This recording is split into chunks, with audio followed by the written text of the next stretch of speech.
Assalamualaikum warahmatullahi wabarakatuh. Halo anak-anak semua. Hari ini kita akan belajar tema 3, subtema 2, pembelajaran ketiga. Sudah siap untuk belajar hari ini? Kalau sudah siap, mari kita mulai belajarnya. Perhatikan gambar yang ada di hadapan kalian. Nah, gambar apa ya yang ada di hadapan kalian? Betul, itu adalah gambar di pasar. Sekarang Ibu akan bertanya, apa saja aktivitas yang ada di pasar? Ya, aktivitas yang ada di pasar adalah aktivitas jual beli antara penjual dengan pembeli. Berikut adalah contoh aktivitas di pasar antara penjual dan pembeli. Aktivitas yang dilakukan penjual di pasar yaitu yang pertama menawarkan barang dagangannya. Kemudian yang dilakukan penjual aktivitasnya adalah tawar-menawar harga dengan pembeli. Dan juga aktivitas yang dilakukan penjual tentu saja menjual barang. Dan aktivitas yang dilakukan oleh pembeli di pasar adalah memilih barang yang akan dibeli, kemudian tawar-menawar harga dengan penjual, membeli barang, dan melakukan pembayaran barang.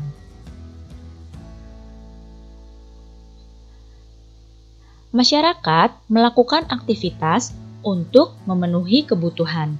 Semua aktivitas yang menggabungkan aspek sosial dan ekonomi untuk mencapai kesejahteraan sosial disebut pembangunan sosial. Pembangunan sosial itu dimaksudkan untuk meningkatkan kesejahteraan sosial, di mana kebutuhan masyarakat secara sosial, ekonomi, dan spiritual dapat terpenuhi. Berikut adalah bidang-bidang pada pembangunan sosial. Ada bidang pada taraf hidup masyarakat, ada bidang ketertiban dan keamanan, ada bidang kesehatan, bidang pendidikan, dan bidang kerohanian. Pada taraf hidup masyarakat, itu contohnya pembangunannya dengan pelatihan tenaga kerja, penyuluhan kewirausahaan, dan pembukaan lapangan pekerjaan. Pada ketertiban dan keamanan, contoh pembangunannya adalah dengan pelaksanaan siskamling, penyuluhan tentang keamanan dan ketertiban masyarakat. Pembangunan sosial di bidang kesehatan adalah dengan mendirikan posyandu dan juga dengan membersihkan lingkungan. Pembangunan sosial di pendidikan adalah dengan menerapkan program jam belajar masyarakat dan mendirikan taman bacaan. Dan bidang pembangunan sosial di kerohanian adalah dengan melaksanakan ibadah bersama sesuai agamanya masing-masing dan peringatan Hari Besar Agama. Jadi ini ya contoh-contoh bidang pembangunan sosial.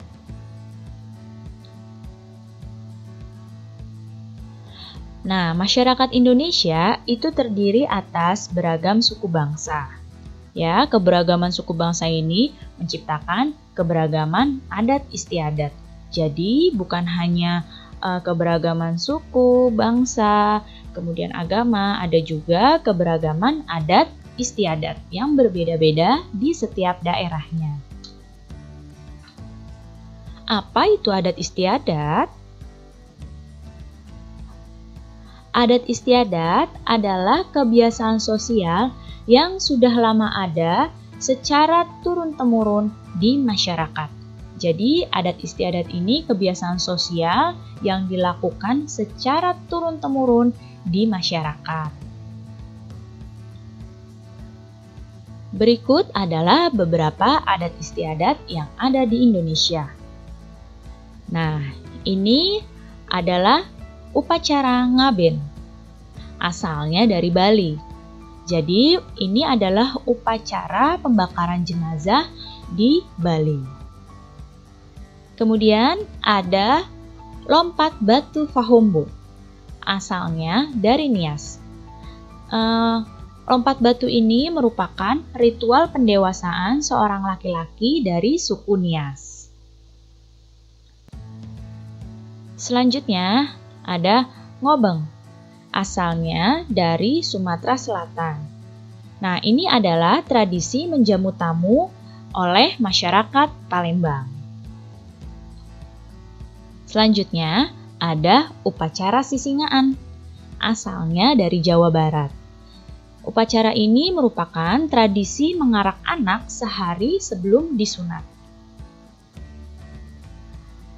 Nah, selanjutnya ada tedak siten, asalnya dari Jawa.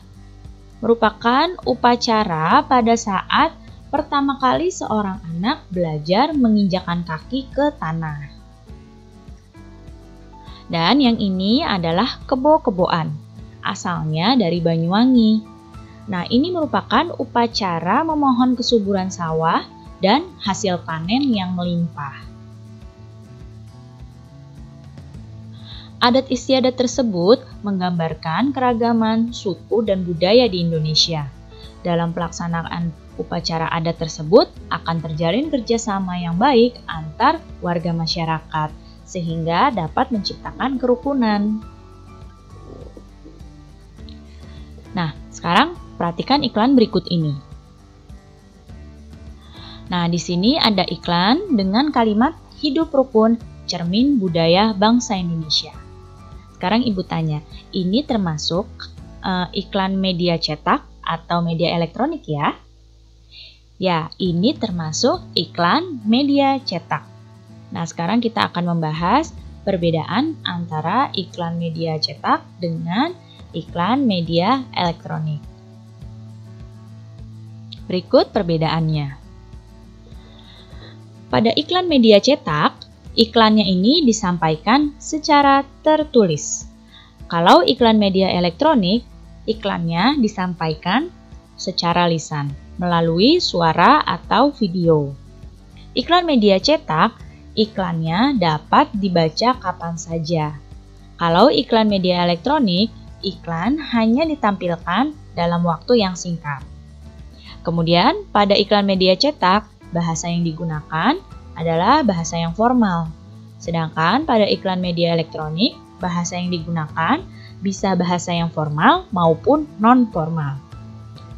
Nah, walaupun terdapat beberapa perbedaan, kedua jenis iklan tersebut memiliki persamaan, yaitu sama-sama dibuat untuk meyakinkan dan memengaruhi pembaca atau pendengarnya. Baik anak-anak, cukup sekian ya penjelasan Ibu kali ini. Mudah-mudahan kalian dapat paham dan mengerti. Terima kasih anak-anak semua. Sampai jumpa lagi. Wassalamualaikum warahmatullahi wabarakatuh.